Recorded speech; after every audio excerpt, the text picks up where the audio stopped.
So we got a UFC card this weekend, the last card for a while. After, well, not for too long, for like a week or two. But yeah, we got the UFC Fight Night Fiziev versus Gamrot card. So I'm going to break down the fights. So starting off with the first fight of the night, we have Montserrat Rendon versus Tamires Vidal. I'm going to be taking Tamires Vidal here. You know, she's more proven, and I don't know, Montserrat is a really weird signing. She's 34 years old, and she's coming off a split decision win over a 4-4 opponent, a split decision over a 2-1 opponent. She seems like a bit of a decision machine. Lost to Juliana Miller in a submission grappling match as well, which isn't a very good look. Obviously, Juliana Miller's got pretty good jiu-jitsu, but still, it's not a good look in my opinion. And then Tamires Vidal, on the other hand, you know, she's a fucking got a flying knee in her last fight, got heel hooks, uh, a legal knee victory against Alan Perez. But, you know, besides that, she's beaten a way better level of competition. She's a lot younger as well. She's 25. And I think she's just going to put a beating on Montserrat Rodon. It's a really weird signing, in my opinion. 34 years old.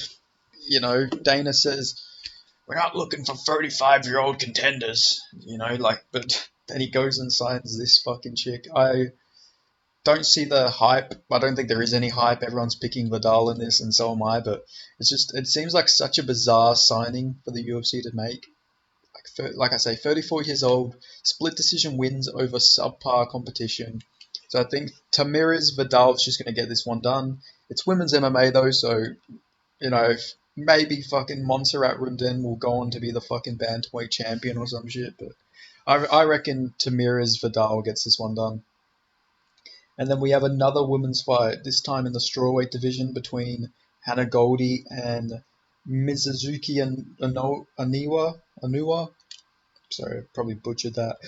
I'm going to be going with Mizuki here.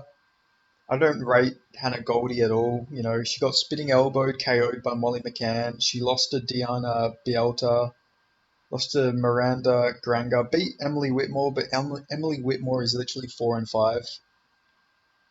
You know, that's just not a good look.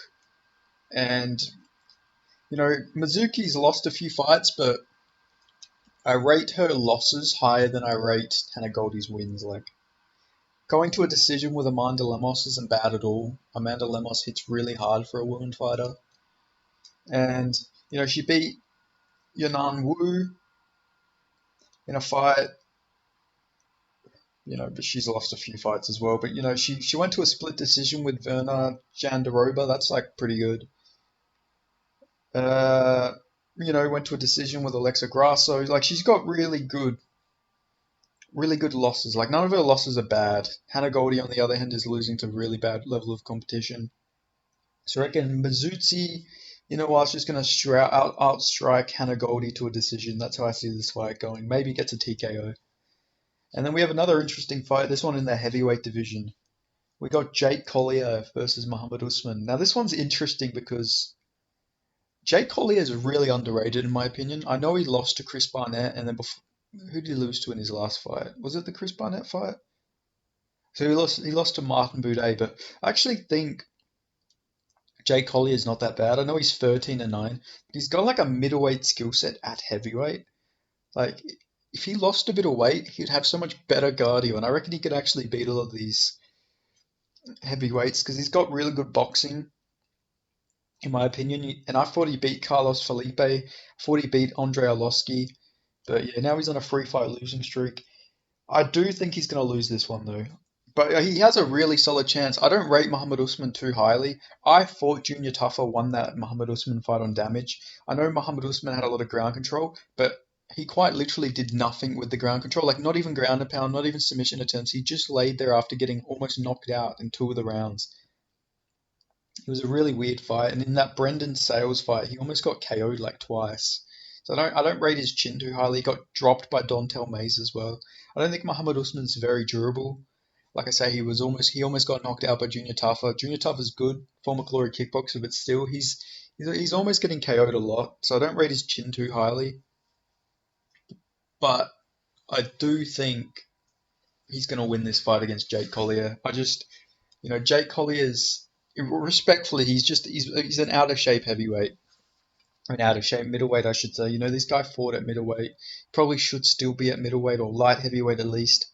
But yeah, I think Muhammad Usman's just going to lay and pray his way to victory here. I don't know if he'll knock out Jake Collier. Jake Collier is pretty decently durable. He did get TKO'd by Chris Barnett, so maybe there is a shot there. But I think he's just going to lay and pray his way to victory. Maybe throw a few shots, but maybe there's a chance Collier wins this just by doing more damage, and then Muhammad Usman thinks he's going to win this by just wrestling his way to victory. But yeah, I'm going with Jake Collier here. I'm pretty confident in this. And then we have a fight in the middleweight division between Jacob Malkoun and Cody Brundage. I'm going with Jacob Malkoun here. I think he's very underrated. Like I generally think he's very underrated. I know he's not the most exciting fighter, but he's actually a pretty good middleweight in my opinion. Like I thought he arguably beat Brendan Allen. It's hard to score that fight because the damage. Like he actually was doing damage to Brendan Allen though with his jab. Like Jacob Malkoun's actually got a really good jab on him. Cody Brundage is a lot more powerful though, I would say, but I'd say Jacob Malkoun's the more technical striker. And then I think he's got the way better cardio. I think he's got the better takedowns than Cody Brundage. And yeah, like I say, way better cardio. Honestly, Jacob Malkoun, in my opinion, is like an Australian middleweight version of Bilal Muhammad. I think eventually we'll see Jacob Malkoun improve a lot better. And once that happens, I think he'll actually go on to do some good things. I think he'll start getting finishes. He might actually get a finish in this fight, in my opinion, because Cody Brundage's cardio is really sus, and his fight IQ is really low as well. Like he only lost that fight against Cedric Dumas because he kept going for all them guillotines. It was very reminiscent of Jack Della Maddalena when he went for them guillotines against Basil Hafez. The only difference is in this fight, you know, Cody Brundage just got laid on top of and did nothing at all. Like it was a really weird performance from Cody Brundage. I like Cody Brundage. He almost knocked out what's his name? The Fiera, the jiu-jitsu guy, Rodolfo Vieira. That's it. That's what I was thinking of. Yeah, he almost knocked out. He almost had that fight, but his low fight IQ cost him there, and yeah, he lost. I think he might have a good first round here against Jacob Malkoun, but I think Malkoun's just gonna jab at him a lot. Like I just see that jab touching up. Uh, yeah, I just see that jab touching up Cody Brundage quite a lot. Because I know people are going to say, Jacob Malkoun's real boring. All he's got is wrestling, but he actually has a boxing background. Believe it or not, like Jacob Malkoun's 3-0 in boxing. Actually, it might be 4-0, but Tapology's only got 2 of his fights on here. But he's got a KO against Matthew Seville, beat Wolakoto Falefi by decision in boxing. Like the guy's actually got a boxing background. He actually started his MMA career because he was overweight. And he was actually in boxing. Like he was looking for a boxing class, but he ended up walking into the MMA class apparently, according to Robert Whitaker. But yeah, I like Jacob Malkoun in this fight. He jabs to the body a bit as well, and Cody Brundage, I just see him gassing out, and I think Jacob Malkoun's going to take over. Probably 1.5. I reckon a little bit into the first round. I think Cody Brundage is going to come out hard trying to KO him. And then I think Jacob Malkoun is going to put that pressure on him, and I think he's going to win. But it's a really close fight, in my opinion. It's not too close, but that first round could be dicey, is what I mean. And then moving on, we have a fight in the welterweight division between Tim Means, the Dirty Bird, and Andre Fialho. Now, this one's an interesting fight to predict, because Andre Fialho has taken an ungodly amount of damage in his last 3 fights. Got knocked out by Jake Matthews, which I predicted. He got spinning back kicked into punches by Muslim Salikov, and then he got head kick KO'd by Joaquin Buckley. So he's not having a good go of things lately. He's getting fucking KO'd a lot. But I think Tim Means He's just yeah. Tim Means was looking good against Alex Morono, but yeah, he just you can definitely tell Tim Means is slowing down. That Granite Chin's definitely not there anymore. Like he's getting rocked quite a lot lately. But it is actually an interesting fight because they're both boxers. But I do like the youth of Andre Fiallo in this fight. But again, he did lose to old man Salikov. It's a hard fight. Salikov's not looking too hot now either against Nicholas Dalby, but I'm reluctant on this one. It's not a lock by any means. This is like a stay away fight. I wouldn't bet on this fight unless you're going with the underdog. But I think I'm going to go with Andre Fiallo here against Tim Means, but I'm not super confident on it. But I do like that he's got KO power in this. I think he can clip and KO Tim Means. But I wouldn't be surprised if Tim Means comes here and fucking runs through Andre Fiallo and gets a KO. But I like Andre Fiallo in this fight. Hopefully he gets the win and then, he can go do his like little activity thing again and go fight every couple months. Maybe give him some lesser competition because it was cool when he was fighting like every week. That was a really cool period. Jake Matthews completely destroyed that, but it was cool while it lasted. Obviously now Fiallo's taken a lot of damage, but I reckon he gets back on track with a win here against Tim Means. And unfortunately, I think that might be it for Tim Means in the UFC. 3 losses. Maybe they'll give him another fight after this. But yeah, I guess we'll see what happens. But then moving on, we got Miles Johns versus Dan Argueta. Now, Miles Johns really good in my opinion. As a win over Adrian Yanez, sorry. But I'm gonna be taking Dan Argueta in this fight. I reckon Dan Argueta looked really good in his last fight. I know it was a no contest against Ronnie Lawrence, but he was on his way to winning that. And I rate Ronnie Lawrence decently high. Ronnie Lawrence is a big guy for the bantamweight division, and Argueta just like ragdolled him. And I think he can have that same sort of success here against Miles Johns. I could see him being heavy with the wrestling. I think he's even against Damon Jackson upper weight class, he looked pretty good. Like it was a close fight against Damon Jackson on short notice too. There's an argument on damage that he was doing the more damage, but I did think Damon Jackson won that. But still, Damon Jackson's not too bad. And to have like a really good fight against him, I rate that pretty highly. So yeah, I'm gonna go with Dan Argueta here, and I think he's gonna get this one done by decision. Yeah, I'm gonna go with the decision here for Dan Argueta. But what the fuck? Tapology has him as Dan Argueta, not Dan, which is weird. But yeah, I'm going to go with Dan Argueta here. I think he's going to get this one done. I could see a submission, but I'm going to lean towards decision here for Dan Argueta. Or as Tapology calls him, Dan Argueta. And then moving on, we got Charles Jourdain versus Ricardo Ramos. So I'm worried a little bit here about the weight cut because Ricardo Ramos missed his last fight that he was meant to have against Austin Lingo. He missed it by a fucking significant amount. He was 154 for a featherweight fight, so I don't know why they're giving him another shot. But he's like I don't know why they didn't force him to move up. I think he used to be a bantamweight too, if I'm remembering correctly. So the fact that he missed that significantly is really weird. Yeah, he used to be a bantamweight. How the fuck did he miss weight by that much? That's really weird. But I'm going to be going with Charles Jourdain here. I reckon Jourdain gets this one done. I think he's the better striker. And, he looked pretty improved. I know he fought Kron Gracie, who Kron Gracie is very one-dimensional. Like, he doesn't really have anything else but jiu-jitsu. He used to have good boxing, but he had none of that against Jourdain, and Jourdain just styled on him. So I think Jourdain's the better striker here. And if I'm remembering correctly, Ramos doesn't have the greatest chin. He's been knocked out a few times.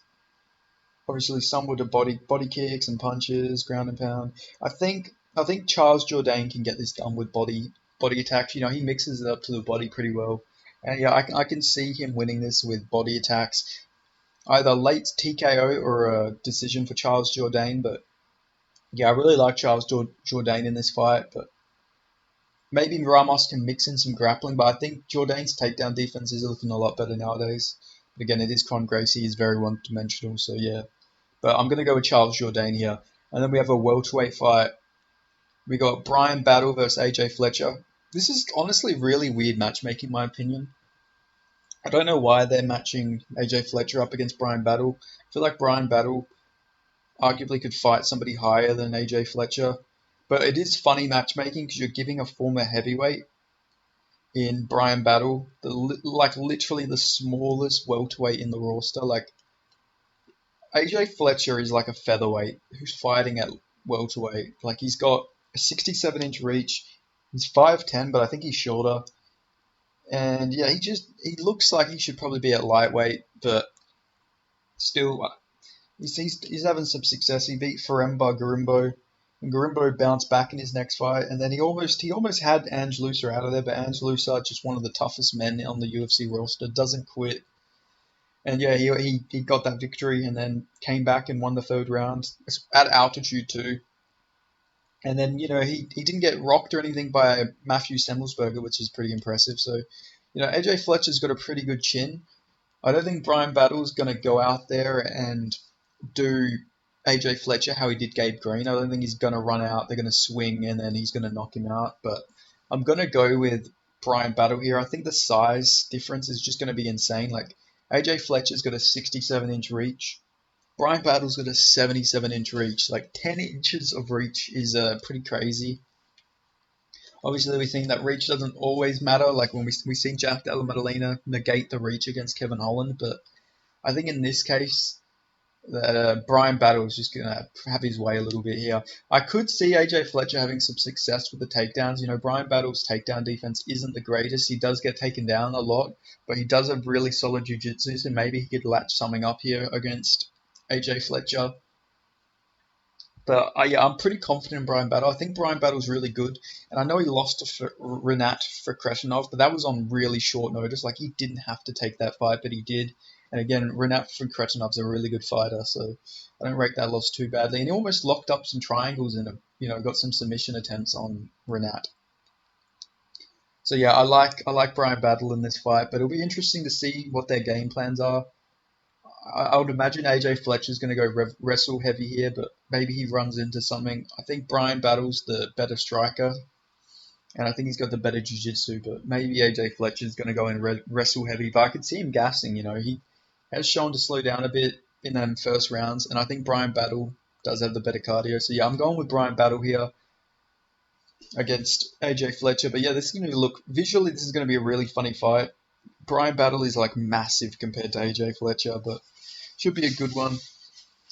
And then we got a rematch in the strawweight division between Marina Rodriguez and Michelle Waterson Gomez. I generally feel like the UFC just forgot that they put this fight on. Like, I'm not even kidding. I feel like that's generally like the UFC just forgot they did this fight. But it was actually a really fun fight between Michelle Waterson Gomez and Marina Rodriguez. It was actually a really good fight from what I can remember. I enjoyed it, and yeah, I think the fight's going to go pretty similar. I don't see Michelle Waterson really having any success. Marina Rodriguez took that fight on short notice as well, and she had really good cardio. Like her cardio looked really improved when they fought the first time. So I think Marina Rodriguez is probably just going to style on her again like they did the first fight. I don't remember it being competitive at all. So yeah, I think Marina Rodriguez is going to get the win here against Michelle Waterson. I think she's going to put a real big striking masterclass on her. So yeah, I like Marina Rodriguez to get this one done. And then we got a fight in the featherweight division between Bryce Mitchell and Dan Ige.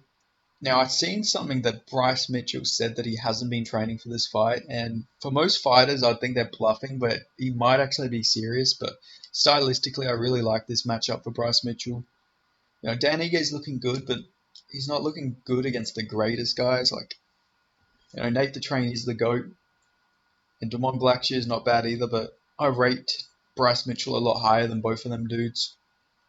And I just think Bryce Mitchell can just take down Dan Ige and yeah, probably just get a decision win here. Dan Ige's tough. The guy doesn't get knocked out. And Bryce Mitchell's not like a knockout artist. He did drop Edson Barboza in their fight, which was really shocking. I can't believe I still can't believe he dropped Edson Barboza. I also can't believe that fight happened. Like I forget that fight happened because Bryce Mitchell was so much smaller than Edson Barboza, but he just ragdolled him and dropped him. Really impressive performance, and I don't really rate losing to Ilia Topuria too. I don't rate that too low. Like that's not a bad loss to have. You can't hate on him for that. Ilia Topuria is like arguably the third best featherweight behind Max Holloway and Volkanovski, and I think he's getting the next title shot, so it'll be interesting to see how that goes. But yeah, I'm going with Bryce Mitchell here. I think he just take down Dan Ige and just sort of just put a, you know, get a 30-27 decision, maybe a 30-26. Just dominate with the grappling. Dan Ige's got decent takedown defense, but Bryce Mitchell is one of the better grapplers at featherweight, and featherweight's not like the grappling isn't the biggest grappling heavy division. So yeah, I like Bryce Mitchell to get this one done. I think he's just going to put a beating on Dan Ige on the ground, and I don't think Dan Ige can really replicate what Ilia Topuria does. Topuria was a grappler first and foremost. Like he actually wasn't a striker. He actually developed his striking later on. He was originally a jiu-jitsu guy, and I think he had a Greco-Roman background, which would help with takedown defense. So yeah, I don't think he can use that fight to decide how this one's going to go. But maybe Dan Ige can catch him. Maybe Topuria did a bit of damage to Mitchell's chin, but I don't think so. I think Bryce Mitchell's going to get this one done. And then we got the main event: Rafael Fiziev versus Mateus Gamrot. Yeah, I feel like this is a really not easy one to predict, but I'm really confident on this one. I'm going with Rafael Fiziev here. I know people are going to say, well, Gamrot's a grappler, and he's just going to take down Fiziev. Fiziev's got some of the best takedown defense, in my opinion. People are going to say, well, Justin Gaethje almost took him down, or he did take him down. Yeah, after like a 3-round war on the feet, and you don't really expect Justin Gaethje to shoot takedowns. Like that was the first time he's ever shot a takedown in the UFC. I really like this fight though for Rafael Fiziev. I'll probably do an in-depth breakdown of this one, but just he's got solid takedown defense, and Mateus Gamrot has some of the worst striking on the feet. Like it's actually worrying, and Fiziev can get taken down, but it's normally in the later rounds he's going to get taken down. Normally he'll stuff takedowns. He's got honestly some of the best takedown defense early. Obviously he does slow down a little bit sometimes, but even against Rafael dos Anjos, he still eventually took him out in the 4th round, or the 5th round actually. Let me double check what round it was. He got him in there. He got him out of there later though. The 5th round. So he got him in the 5th round. Fiziev's always dangerous, and Mateus Gamrot doesn't really have the biggest finishing upside. I know he got Jeremy Stephens, but Jeremy Stephens has lost a lot of fights since then and before then as well. I really like this fight for Fiziev. I think for as long as this fight's on the feet, it's so dangerous for Gamrot. Gamrot's been dropped a lot in his last few fights. Got dropped by Beneil Dariush. Got rocked by Jarlin Turner, but maybe some of them were off balance. But still, he's taken a lot of damage in his last couple fights. And I like this for Fiziev. I think this fight will stay on the feet for at least the first round or two. And I think for as long as that fight's on the feet, Gamrot's going to be getting beaten down, and I think he's going to get TKO'd here against Rafael Fiziev. So yeah, that's how I see this fight going. But yeah, I'm looking forward to this card. This card's really good. I can't believe this is going to be an Apex card, but still, I'm not complaining. It's not like I'm in America and I'm going to go watch these fights in person anyway. But yeah, it would be cool to have a crowd for this. But yeah, I reckon it's a solid card, and I'm looking forward to a lot of these fights. Wish there were more fights. 11 fights is not that many for a UFC card, but still can't complain. They're all good fights. So yeah, thanks for watching. Like, comment, subscribe. Let me know your predictions in the comments below. Let me know if you disagree with some of my picks or if you agree with my picks. And make sure to subscribe. Thank you. Catch you guys next time.